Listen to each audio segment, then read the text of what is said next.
O filho deixou a mãe idosa, abandonada e sozinha sem alimento em casa deserta. Mas o que acontece? A porta rangeu uma última vez antes de bater com força. Dona Célia permaneceu parada no meio da sala vazia, as mãos trêmulas segurando a barra do avental desbotado. O silêncio que tomou conta da casa era tão pesado quanto o calor úmido daquela tarde de janeiro em Recife. Ela esperou. Esperou ouvir o som do carro voltando, esperou a porta se abrir novamente, esperou a voz do filho dizendo que era só uma brincadeira de mau gosto. Mas nada aconteceu. A casa em Campo Grande, bairro simples da periferia de Recife, parecia ainda mais velha sem a presença de Roberto. As paredes descascadas ganharam uma cor mais triste, o chão de cimento queimado refletia a solidão de cada cômodo. Célia caminhou até a cozinha, os chinelos de dedo arrastando no chão. Abriu a geladeira. Vazia. Apenas uma garrafa de água pela metade e um pedaço de pão amanhecido em cima da pia. 72 anos de vida, 45 dedicados inteiramente a Roberto. Desde que o marido morreu num acidente de moto, quando o menino tinha apenas 3 anos, Célia fez de tudo. Trabalhou como empregada doméstica em 5 casas diferentes. Lavou roupa para fora até as mãos ficarem enrugadas e cheias de feridas. Vendeu bolos na porta de escola. Tudo para que o filho tivesse uma vida melhor. Para que ele estudasse.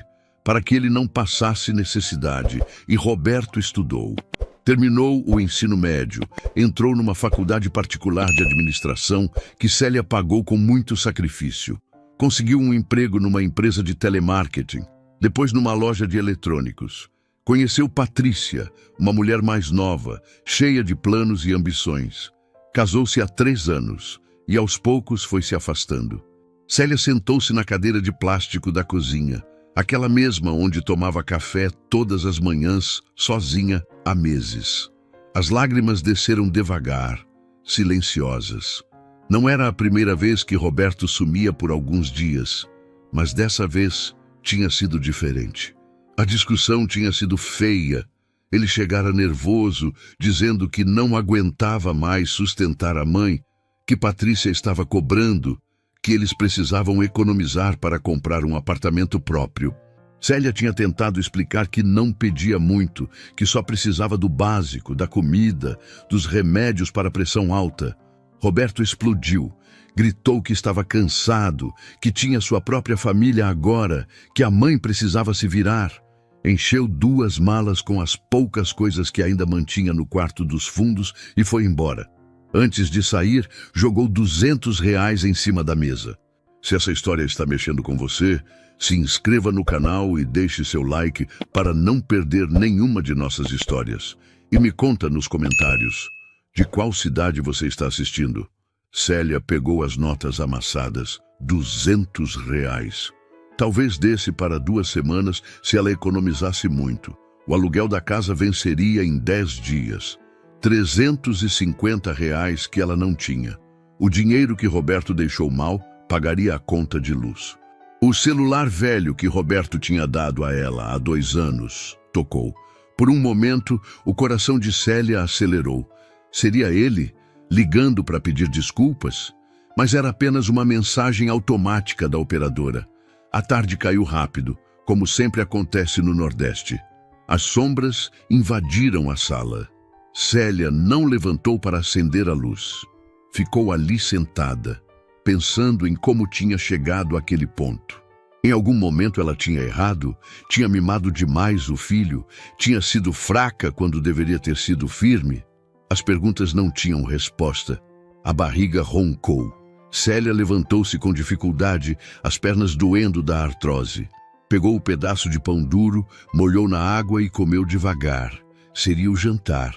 Amanhã ela pensaria no que fazer. Amanhã ela encontraria uma solução. Mas quando a noite chegou de verdade, trazendo consigo o coro dos grilos e o latido distante dos cachorros do bairro, Célia se deitou na cama estreita do quarto e chorou até o sono chegar. Chorou pela solidão que doía mais que a fome. Chorou pela ingratidão que cortava mais fundo que qualquer faca. Chorou pelo filho que criou com tanto amor e que agora a tratava como um peso, um fardo a ser descartado. Do lado de fora, a vida seguia. Os vizinhos jantavam em família, as crianças brincavam na rua, os carros passavam apressados. Mas dentro daquela casa em Campo Grande, uma mulher idosa enfrentava o abandono mais cruel, o abandono de quem ela mais amava no mundo. O sol entrou pela janela sem cortina e acordou Célia mais cedo que o normal. 6 da manhã. O corpo doía inteiro, reflexo de uma noite mal dormida no colchão fino que cedia no meio. Ela levantou devagar, testando as pernas antes de colocar o peso todo. A tontura veio rápido, obrigando-a a segurar no criado mudo. A fome tinha se transformado numa dor constante no estômago. Célia foi até a cozinha e bebeu água. Muita água, para tentar enganar o corpo. Olhou novamente a geladeira vazia, como se por milagre algo tivesse aparecido durante a noite. Nada. Sentou-se à mesa e começou a fazer contas mentalmente. Os R$ 200 precisavam render. Aluguel não dava para pagar.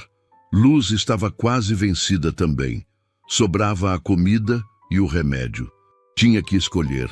E Célia sabia que sem o remédio para a pressão, as coisas poderiam ficar perigosas. Decidiu-se. Pegou a bolsa velha de couro sintético, guardou R$ 50 e escondeu o resto num pote de mantimento vazio no armário. Calçou a sandália mais confortável que tinha e saiu. A caminhada até o mercadinho do seu Antônio era de 15 minutos.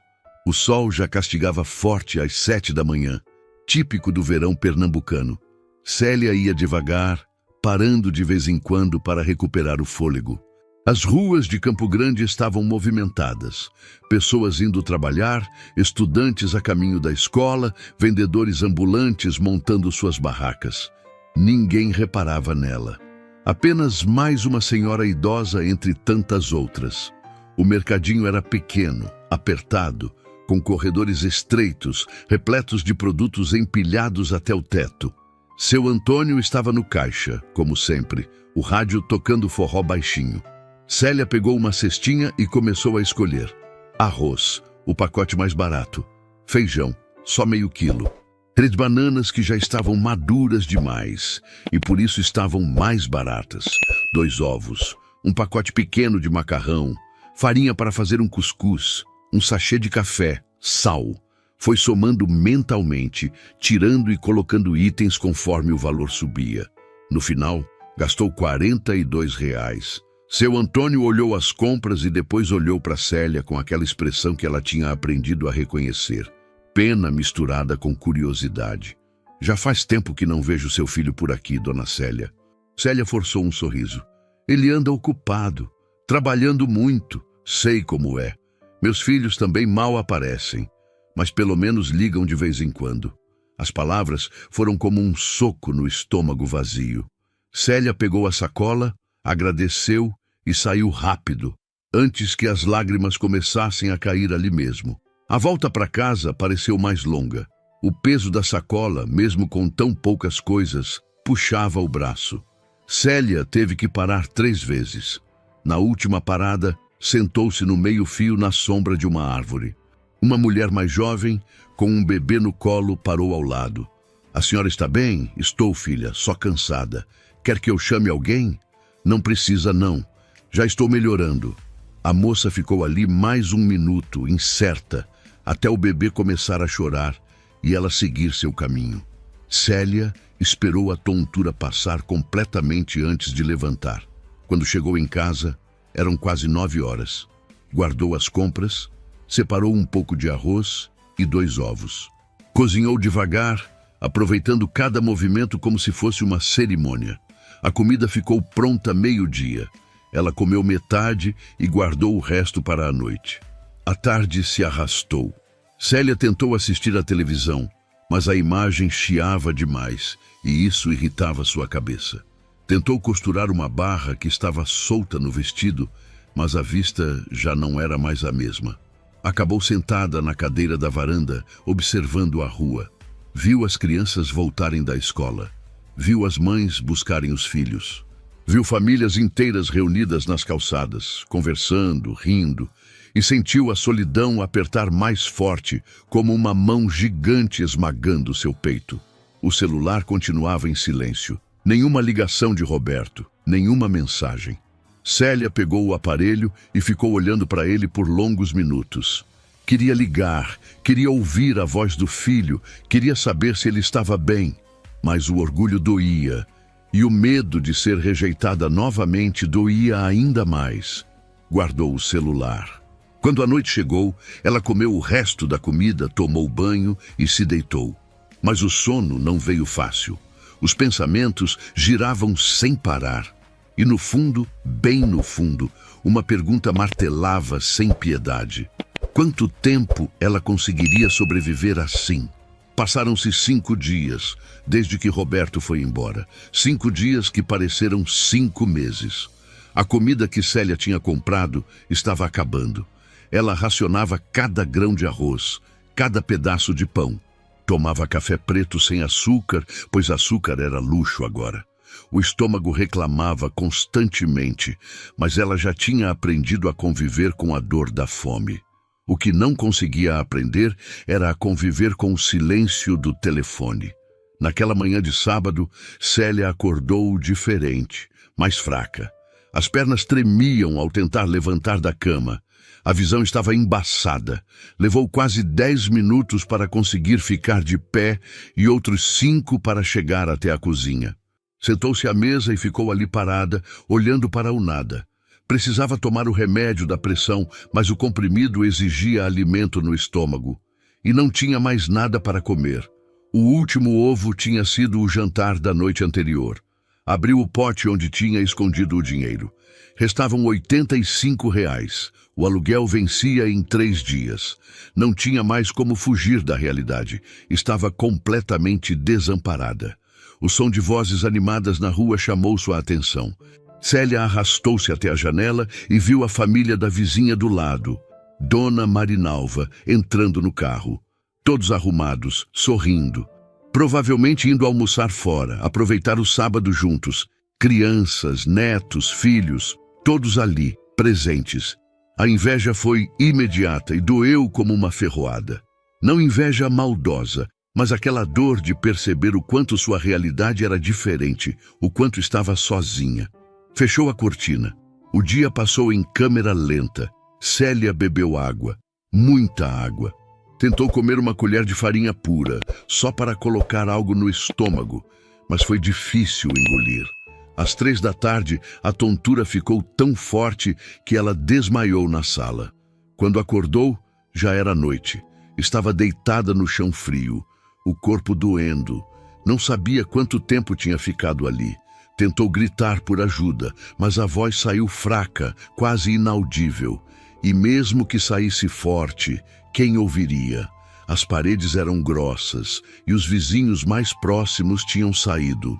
Com muito esforço, Célia conseguiu rastejar até o sofá e se apoiar para levantar. Cada movimento era uma agonia. Conseguiu chegar ao quarto e se jogar na cama. O coração batia descompassado. A respiração estava difícil. Seria esse o fim? Morreria ali, sozinha, abandonada pelo próprio filho? As lágrimas desceram, mas já não tinha mais forças nem para chorar direito. Foi quando ouviu a campainha tocar. A princípio, pensou que estava delirando, mas o som veio novamente, insistente. Alguém estava na porta. Célia tentou levantar, mas as pernas não obedeciam.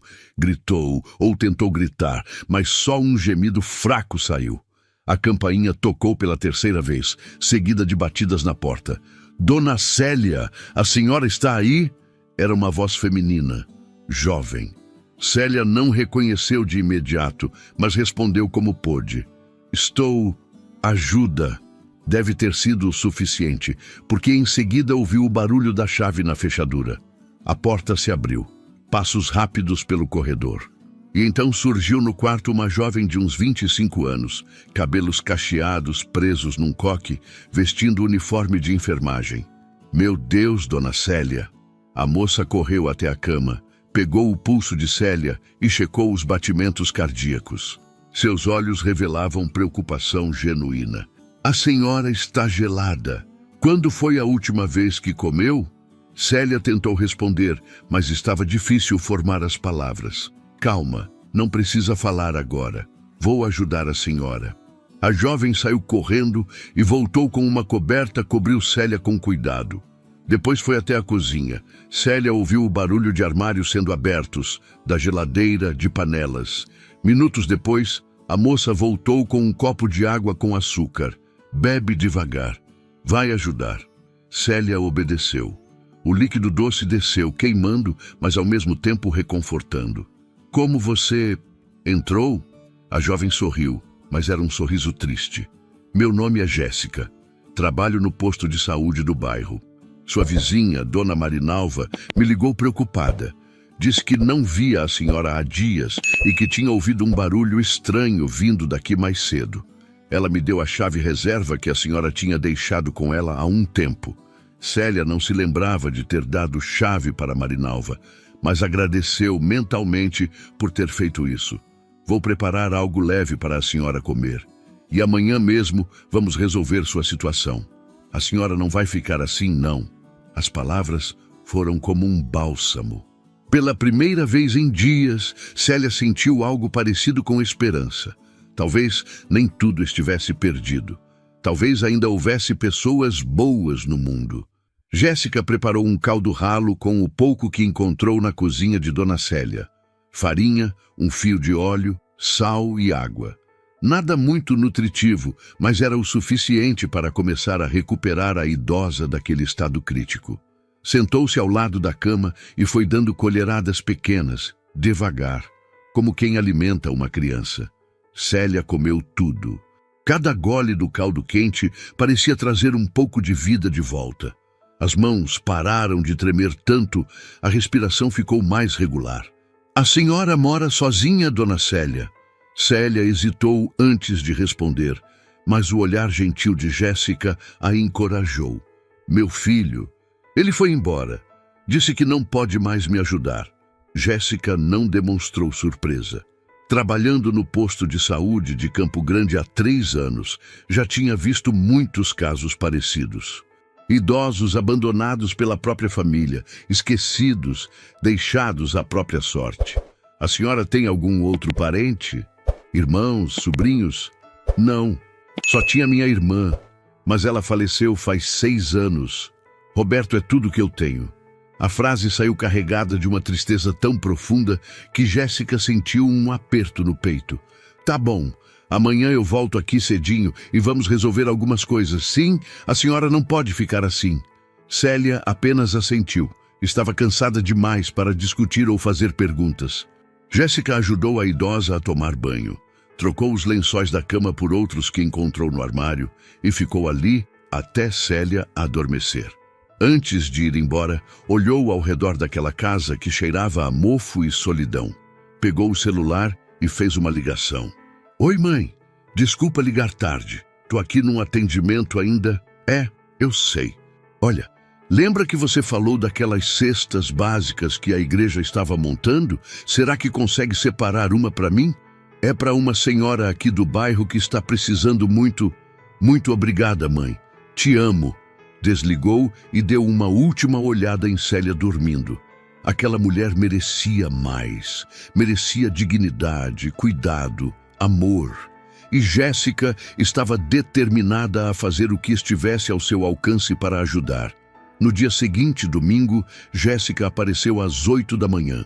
Trazia consigo uma cesta básica da igreja, algumas frutas que comprou com o próprio dinheiro e uma marmita que sua mãe havia preparado.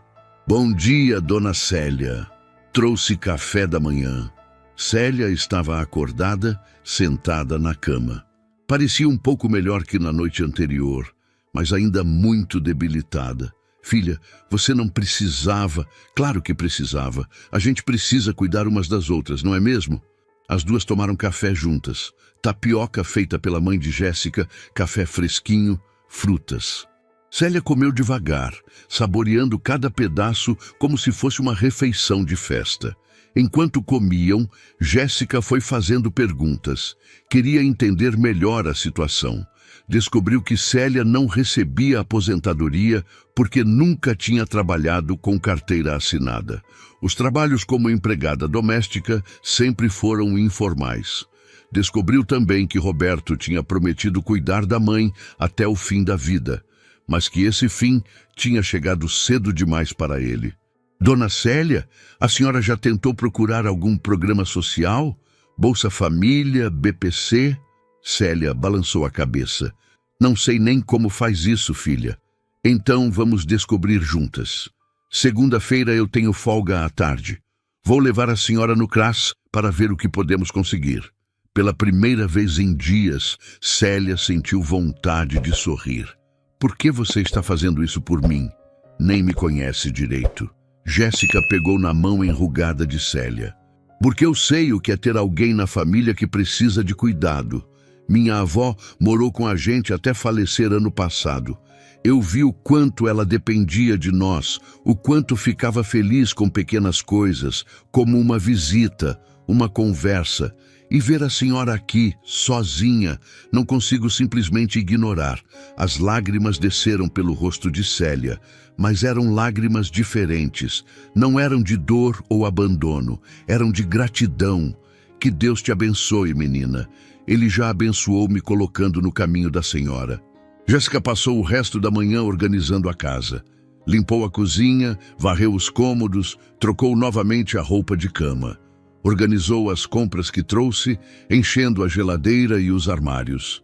Célia assistia de longe, ainda sem forças para ajudar muito, mas com o coração cada vez mais leve. Quando Jéssica foi embora no fim da tarde, Célia ficou ali parada na porta, observando a moça descer a rua. Uma estranha havia feito em 2 dias o que o próprio filho não fez em meses. Enxergou sua humanidade, sua necessidade, sua solidão.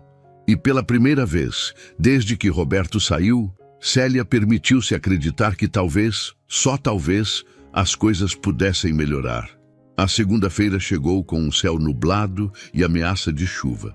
Jéssica apareceu pontualmente às 2 da tarde, conforme havia prometido. Ajudou Dona Célia a se arrumar, separou os documentos necessários e chamou um carro de aplicativo para levá-las até o CRAS mais próximo.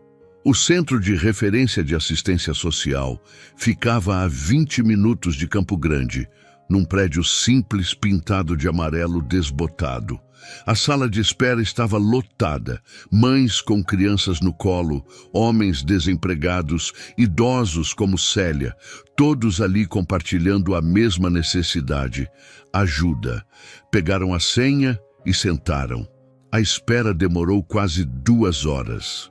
Célia estava cansada, mas Jéssica mantinha a conversa animada, contando histórias do posto de saúde, falando sobre os planos para o futuro.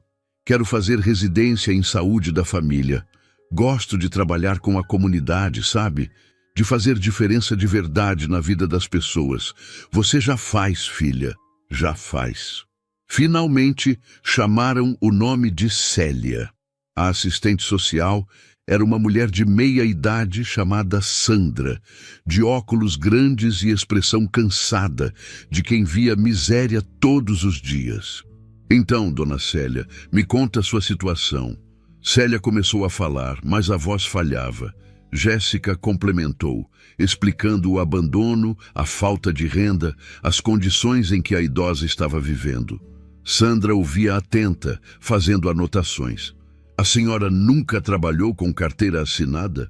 Não, sempre foi como diarista, faxineira, nada registrado. E não tem nenhuma aposentadoria, pensão? Nada. Sandra suspirou. Olha, vou ser sincera com a senhora. O BPC